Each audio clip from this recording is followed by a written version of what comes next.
Hello, everyone. Thank you for tuning in to today's presentation. My name is Olivia Burns. I'm the Education Engagement Fellow for the Office of Sustainability. Our Department of Environment and Sustainability is supporting All In Clark County, which is an initiative to address climate change. Today, we are focused on the Plan for County Operations, which provides a framework to make a more resilient and sustainable Clark County.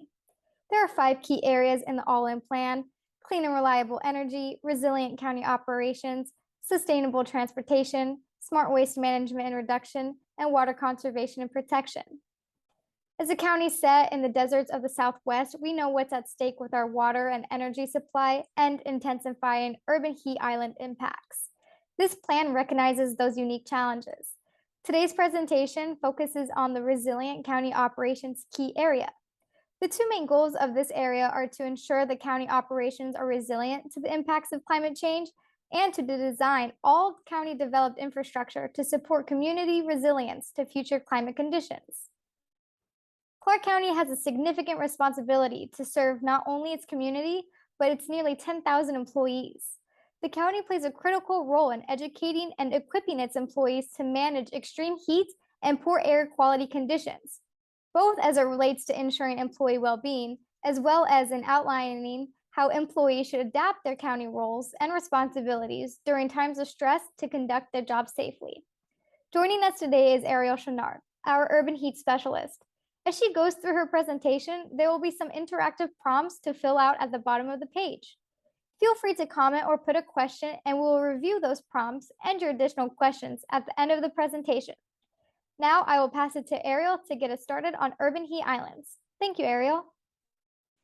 Hi all, thank you so much for joining us this afternoon.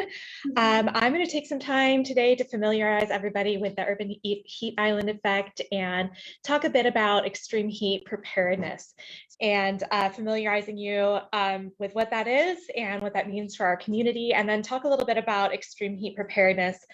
And this is meant as an introduction and overview. We'll have time for some questions at the end. Okay, I'm trying to get to the next slide. Okay, great.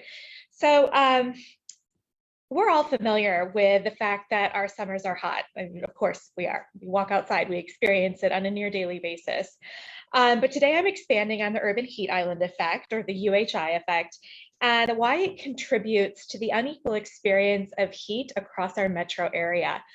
I'll also make sure that we all understand the differences between excessive heat watches and excessive heat warnings.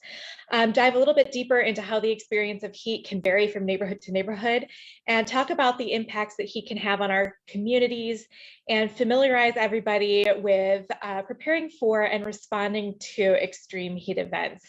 But before I switch slides, I'd love to draw your attention to this tweet from NASA. And this is an image of Las Vegas that they took with a certain type of satellite. They did this on June 10th. And I think it was like 109 degrees on June 10th. And what you see there is kind of these crisscrossing lines, almost like a grid pattern. Those are streets. And those streets on June 10th had surface temperatures that exceeded 122 degrees Fahrenheit. And then those greener spaces were 23 degrees cooler. And so this is a really kind of nice visual of what that urban heat island effect looks like here in the metro area. So understanding the difference between National Weather Service watches and warnings is important, because heat warnings trigger parts of our responses to extreme heat events. So if you take a look at this helpful taco image, you can see that a watch means, like a taco watch would mean that all the ingredients are there and conditions are right for tacos. And then a warning would mean that the tacos are happening right now. So excessive heat warnings are usually issued when temperatures exceed 10% of the seasonal average. And that means that the threshold for extreme heat does change based on time of year, and it also changes from place to place. Here we live in a very dry climate, so we don't have to talk much about the heat index, but in other places that experience extreme heat and have a more humid climate, they do have to talk about the fact that that heat index, which means the humidity in the air, raises their it changes the experience of heat for them. The National Weather Service also considers social and other sorts of factors that may impact a region's ability to cope with heat when they issue that watch or that warning. And they may choose to issue a warning when forecasting indicates that there will be a significant social or infrastructural impact. The urban heat islands, why do they matter? So most importantly, urban heat islands cause higher daytime temperatures and, even more important, higher nighttime lows. So this happens when the built environment, by which I mean asphalt, pavement, concrete, roofs, buildings, that built environment captures heat and continues radiating that heat overnight when temps would otherwise normally cool down. Because UHIs are generally associated with historically underserved communities, they directly contribute to the unequal experience of heat. Here in the Las Vegas metro area, our communities of color are most impacted, and that is a pattern that is replicated in other cities and indeed across the globe as well. So UHIs, for obvious reasons, exacerbate existing heat vulnerability and add to the heat burden in affected communities. And when I talk about heat burden communities, I am talking about communities where the cost of cooling is disproportionately higher, and where people have to significantly disrupt their day-to-day in order to cope with the heat, or conversely, are not able to change their routines in order to find relief from the heat. People who are heat vulnerable are likely vulnerable in other ways as well. That could be food insecurity. They may be socioeconomically disadvantaged. They might be homeless, housing burdened, undocumented, not native English speakers. They may be very young, or they may be senior citizens. So just how hot are the UHIs in our communities? Are they 5 degrees hotter than the surrounding areas, 20? I know I've seen many different estimates, but unfortunately that means there's a significant chance that these UHI communities are underwarned, and they are already experiencing extreme temperatures before any official warning is issued by the National Weather Service. That means that we have options for intervention at plenty of different scales and on different timelines. I also want to point out that the Las Vegas metro area has the worst UHI effect in the nation, and it is the second fastest warming city in the United States. And that increased exposure to heat increases chronic heat stress, because heat stress is cumulative. And that means that during extreme heat events, UHI communities have an increased risk of morbidity and mortality.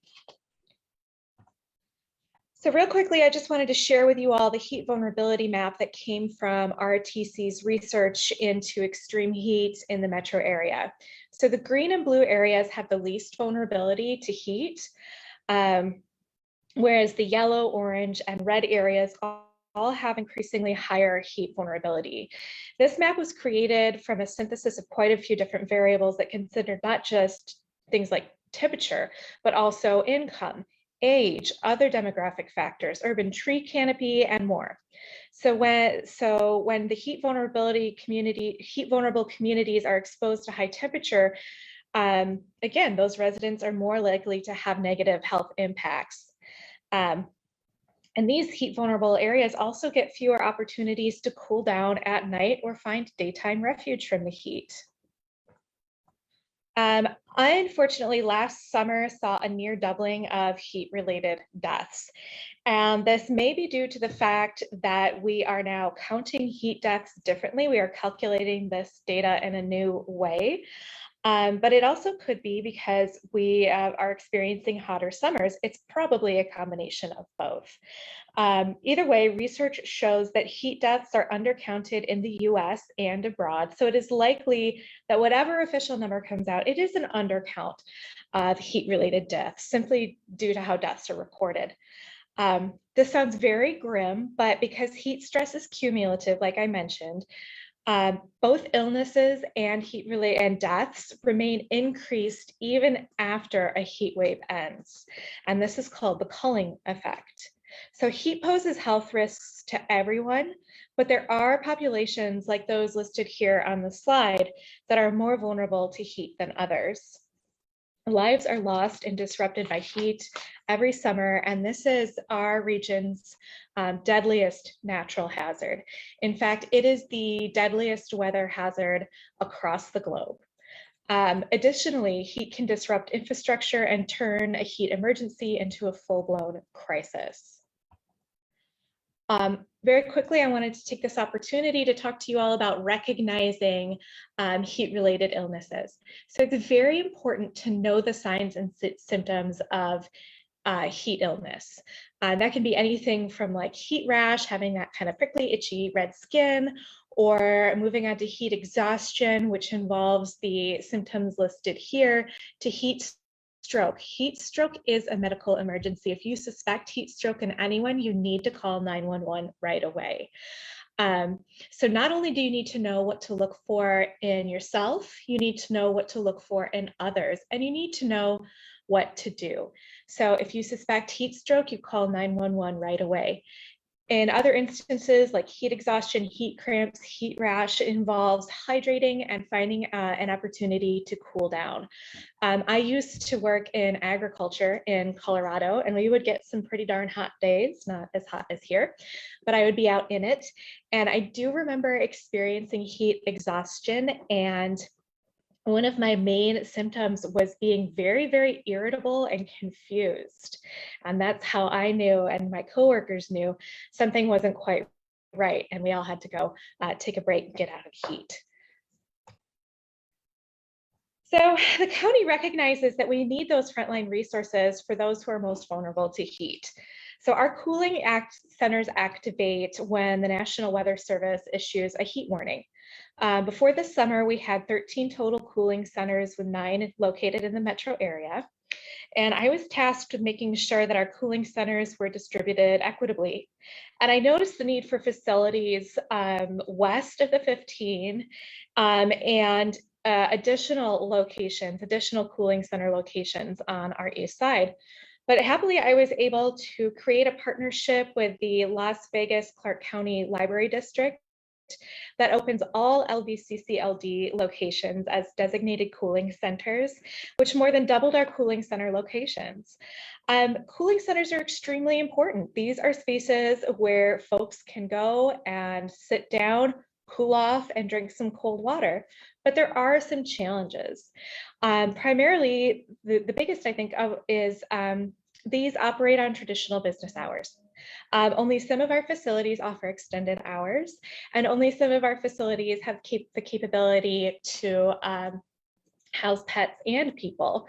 So if you have a really hot day and you've gone to the cooling center, but they're closing, let's say at 7 or 9 p.m., and it is still 104 degrees out, that's not necessarily as protective as we'd like it to be because of those higher nighttime lows.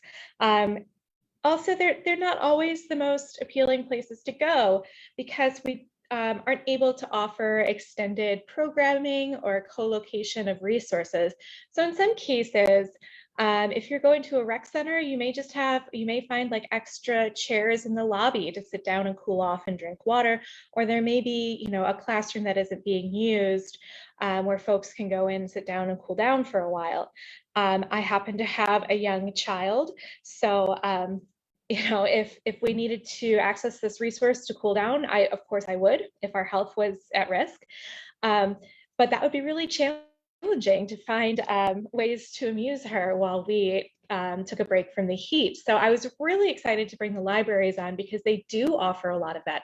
They have comfortable places to sit down. You go grab a book and read for a few hours. If you need to be connected with other community resources, librarians are great at that.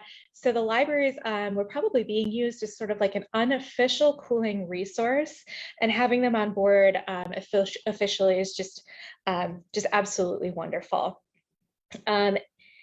And I know that research shows, and I think that the same thing is true here, is that cooling centers are underused for a lot of the reasons I just outlined. but also because people don't necessarily identify as being heat vulnerable. We are all heat vulnerable. Some of us have more risk factors than others. And just because you may be looking at this map and thinking, well, I live in a blue and green area, I'm fine. That's not necessarily the case. We are all exposed to extreme heat, but we experience it differently. And that's why communication is so important. And to that end, we developed staycoolclarkcounty.com. So this is a public-facing resource that helps to communicate cooling resources and heat health risks. It features an interactive map where folks can go and identify their closest cooling facility, plan a bus route to get there. It lists parks, pools, splash pads. So it's a really nice resource and a really good way to sort of help folks plan ahead for when it does get really hot here. We also, it's a very collaborative effort. So if you take a look down there in the bottom corner, those are the logos of our wonderful partners. It's such a joy to put this resource together. And it includes things that we don't necessarily always think of as being traditional heat resources. So links to utility bill help, weatherization programs. I'm going to be expanding it to talk about, why trees are so useful in combating the urban heat island effect. So I'm excited to see it grow and change over time. We also have a lot of current partnerships and collaborations, both regionally and on the state level. So we are working with the Office of Emergency Management, Clark County Social Services, Parks and Rec, City of Las Vegas, City of Henderson, City of North Las Vegas, RTC. I mentioned Stay Cool Clark County in the last slide as a great resource. We're also working with the Governor's Heat Workshop. We're talking with the Forest Service on expanding our urban tree canopy. And we have a lot of great collaborations with the National Science Foundation, NOAA, DRI, the Library District, and the Health District. Very exciting is that we are supporting a project through RTC and NOAA, which is the National Oceanic and Atmospheric Administration, that's going to use citizen scientists to help us map our UHI communities and to help us understand just how hot those communities are getting. I mentioned earlier, is it 5 degrees hotter in UHI communities? Is it 20? So understanding that is really going to help us know how to mitigate heat in those areas and where we can help these communities adapt. So if you're interested, please go to the RTC website. The tentative date for the study is August 6th, and that would involve volunteering yourself to drive 1 route, 2 routes, 3 routes with a temperature sensor attached to your car. So not a huge ask. So please, if you're interested, check that out. We'd love to see you there. I want to start to wrap this up by talking about how to prepare for extreme heat. When it gets really hot here, it's most important to stay cool, which I know can be challenging for a great number of people in our communities, to stay hydrated and to stay informed. So keep your eye on that forecast and have a plan. Know what you're going to do. Know how you can help others when it gets really hot. Check on your neighbors. Oops, I just stripped my headphones out. We are our own first responders. So if you have neighbors, whether they're young, old, in between, knock on some doors, text them, check in on them, ask them what they need. We are facing a time where everything just seems like it gets more and more expensive every single day. And the tough thing about that is that people do sometimes have to make very difficult decisions between things like affording medications or putting food on the table or keeping their house at a safe temperature. So please check in on folks and see what they need. Always check your backseat. We've already lost 11 kids nationally due to being left in cars on hot days. Same goes for pets. So if you're worried that you might forget who's in the back seat, put your wallet back there, put a purse back there, put your phone back there. take off a shoe and put it back there. Anything that's going to get you to remember to check that back seat. And most importantly, know this information and share it, and share the resources that we've gone over today. So thank you so much for listening. I'm really excited to field some questions and kind of see what's been on your mind throughout this presentation. Great, thank you, Ariel, so much for the wonderful presentation. You gave us more insight on what urban heat islands are and how to prepare communities for heat. Now we'll go over some questions that the audience has. One question from our audience is, what are some native trees we should plant? So I'm so glad to hear somebody asking that question. The Southern Nevada Water Authority has a list of native and drought adapted species that they know don't use too much water and grow very, very well here. So I would encourage you to go check out that list. It's on their website, and it's really a comprehensive list.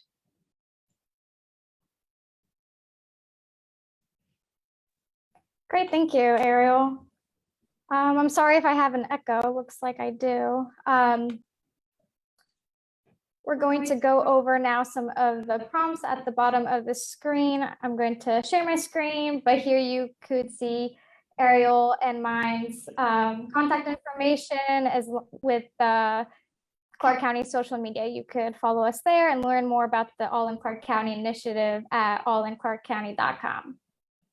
And if we have any more questions, you could put them in the chat and I will get to those to Ariel. Do I need to stop sharing? Yes, please. Okay, I'll do that. Great. I really liked that tree question, thinking about trees that we should be planting here for those benefits that we need to help shade our communities, deal with stormwater, sequester carbon, improve air quality. But trees in the context of urban heat specifically are a wonderful way to address UHIs, but I also want to point out that they're not the only way. I think it's important to recognize that trees take time to grow, and our communities are heat burdened, heat vulnerable, and heat stressed now. So I think recognizing that trees are just one option in a toolbox that could involve things like cool roofs or cool pavements or, constructed shade structures. I think that would, I just think that perspective is necessary, that trees are great, but they're just one tool in our toolbox. So we also have another question from Nicole. How long do the cooling centers stay open? It varies from location to location. So my best advice is to check out Clark County or staycoolclarkcounty.com and give your nearest facility a call. Check their website. Always double check. Another question we have from Sam is, what else is the county doing to mitigate the UHI? So we are looking at county operations specifically and making sure that our infrastructure and our facilities are not directly contributing to that UHI effect.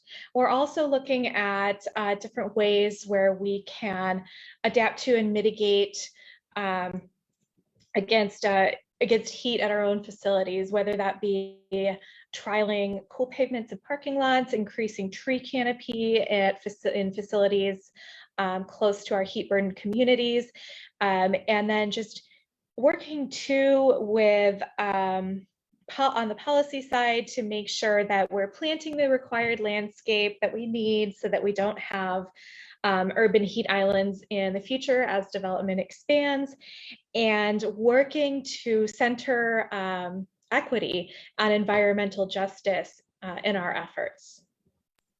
Thank you so much, Ariel. Those are all the questions I have for you. I'm just going to ask you to mute and stop your video, and then we're going to go over the prompt questions.